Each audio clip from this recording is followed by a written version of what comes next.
प्रत्यक्षा ने उस नक्शे को अपनी तरफ घुमाते हुए बाबा साहेब और समर्थ से कहा, मतलब हमारे गांव में सिर्फ 2 नदियां हैं, एक सूखी और एक हल्के पानी से भरी हुई नदी। और ये इतना बड़ा सा बांध है, बांध जब भी भरेगा या तो इसके टूटने का खतरा बनेगा और गांव डूबेगा, या तो फिर इसका पानी दोनों नदियों में से एकदम से बाहर आएगा। अब क्योंकि ये तो छोटी छोटी सी नदियां हैं और ये घर मिट्टी के हैं।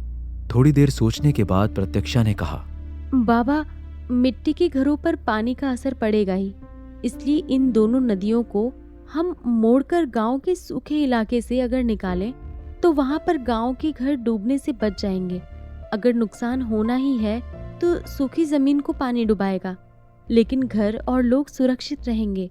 और तुम्हें लगता है कि ये आसान है? कोशिश तो कर सकते हैं नायक।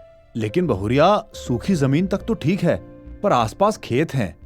अब खेत खलिहान ही डूब जाएंगे तो आदमी खाएगा का? मुसीबत तो यहाँ पर भी है। तो अब अगर दिमाग लगा रही हो बहुरिया, तो फिर तुमका सारी चीज सोचनी पड़ेगी।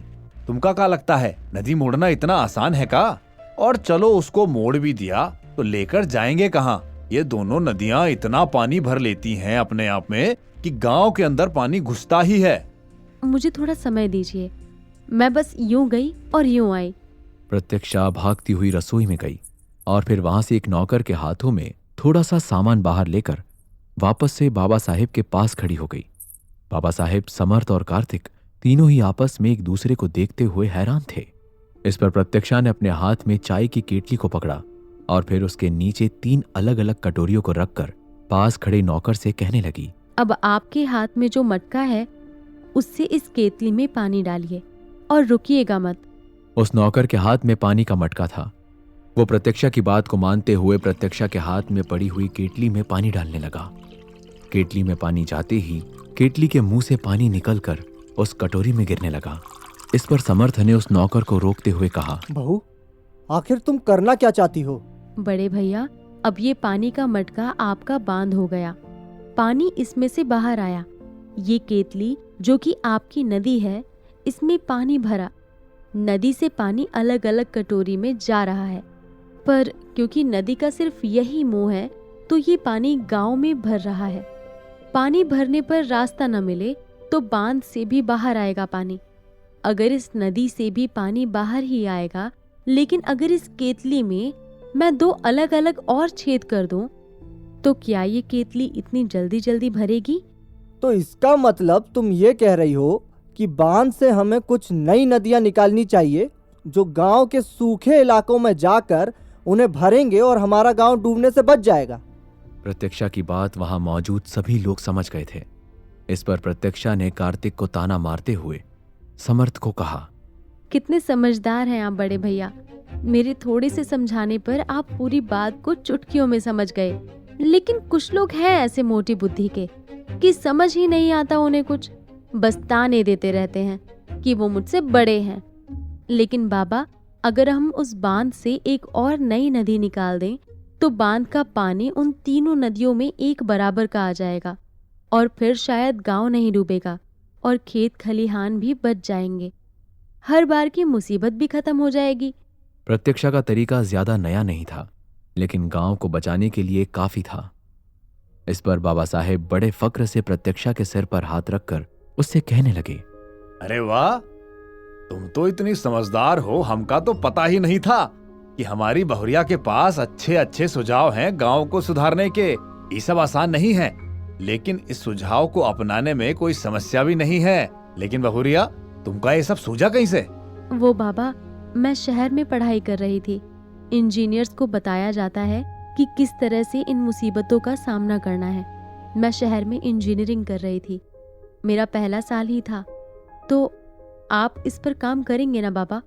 लेकिन अचानक ही बाबा साहेब ने प्रत्यक्षा को ताना देते हुए कहा, अरे हमसे कहाँ पूछ रही हो, हम तो बूढ़े घोड़े और लाल लगाम है ना, और बस लोगों को धमकियां देते रहते हैं। तो हमारा मन होगा वो करवाते रहेंगे हम। प्रत्यक्षा ने अचानक ही माथा समेटते हुए बाबा साहेब से पूछा, ये आप क्या कह रहे हैं बाबा? का? हम कहाँ कुछ कह रहे हैं, हम तो वही कह रहे हैं जो तुम्हारे मन में चलता रहता है। प्रत्यक्षा को कुछ भी समझ नहीं आ रहा था कि बाबा साहेब उससे कह क्या रहे थे। इस पर उसने हैरान होते हुए समर्थ और कार्तिक की तरफ देखा। दोनों ही चुपचाप से खड़े हुए थे। प्रत्यक्षा की नजर जब समर्थ की नजर पर पड़ी तो समर्थ ने प्रत्यक्षा को देखते हुए कहा, बहू, हम दोनों वैसे तो एक दूसरे को बहुत ज्यादा नहीं जानते हैं, लेकिन क्या है ना कि काम थोड़ा जल्दी होता है हमारे यहाँ, ताकि मुझ जैसा शराबी काम वक्त पर कर पाए और उसके बाद जल्दी शराब पी सके। आखिर मुझ जैसे लोगों को नशे में डूबने की खास आदत होती है। वो क्या है ना कि मेरा फेफड़ा और गुर्दा दोनों ही लोहे के बने हुए हैं। अब तुम तो जानती हो ना सब। प्रत्यक्षा ने हैरान होते हुए कार्तिक की तरफ देखा, लेकिन कार्तिक ने भी प्रत्यक्षा को ताना देते हुए बेहद बेरुखी से प्रत्यक्षा से कहा, हाँ, इस घर में तो गुंडे पलते हैं ना, और मैं तो घमंडी लोगों में आता हूँ, तो अब मैं क्या ही बोलूं। प्रत्यक्षा की समझ में एक भी बात नहीं आ रही थी कि अचानक से तीनों ही लोग उसे ये सब क्या कहने लगे। इस पर प्रत्यक्षा ने घबराते हुए उन तीनों से कहा, आप लोग ऐसा क्यों कह रहे हैं? मैंने कुछ किया है क्या? अब तुम तो जानती हो ना सब। हम तुमसे बस इतना कहना चाहते हैं कि शराब पीने वाले लोगों से थोड़ी सी परेशानी होती है ना तुमको। इस पर प्रत्यक्षा ने सिर हिलाते हुए समर्थ की बात पर हामी भर दी, लेकिन फिर बाबा साहेब ने समर्थ की बात को पूरा करते हुए प्रत्यक्षा से कहा, फिर तो तुमको अपने आप से भी दिक्कत होनी चाहिए बहुरिया। काहे कि पिछली बार जब तुम नशे में थी तो तुमने यही सब हम लोगों से कहा था, और भी तुमने बहुत कुछ कहा था। अगर हम तुमको बता नहीं पाए, काहे कि हम सोच रहे हैं कि तुम फिर हम सबका सामना कैसे करोगी। प्रत्यक्षा ने बड़ी मासूमियत से अपनी पलकें झपकते हुए बाबा साहेब की ओर देखा और फिर उनसे कहने लगी, फिर मुझे कुछ याद क्यों नहीं आ रहा? आपने तो कहा था मैं बेहोश हो रही थी पूरे वक्त। फिर ये सब कब हुआ? अब इसका जवाब तो तुम ही देख लो। काहे कि हम तीनों को बहुत जरूरी काम से जाना है। तुम जाने की पूरी तैयारी रखो। हम बांध का काम देखकर 2 घंटे में वापस आते हैं।